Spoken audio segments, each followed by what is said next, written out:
বন্ধুরা, আজকে আমি বানাবো বোয়াল মাছের ঝোল। এটা বানাতে যা যা লাগবে, মাছগুলোকে নুন হলুদ দিয়ে ভালো করে মেখে নিয়েছি। এখানে তেল দিয়েছি, তেলটা গরম হয়ে গেছে। এবার এক এক করে মাছগুলো ছেড়ে দেবো। ভাজা কমপ্লিট।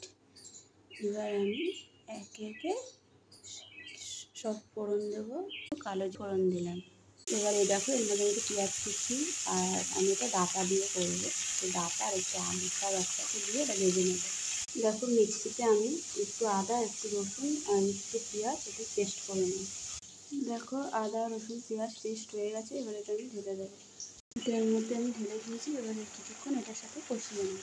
দেখো, এর মধ্যে আমি নুন হলুদ আর একটু লঙ্কার গুঁড়ো দিয়ে দিয়েছি। এর মধ্যে সামান্য জল দিয়ে কষিয়ে নেব।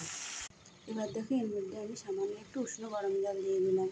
যে যেরকম জল খাবে সে সেরকম জল দেবে। এবার এটা খানিকক্ষণ ফুটতে দেবো।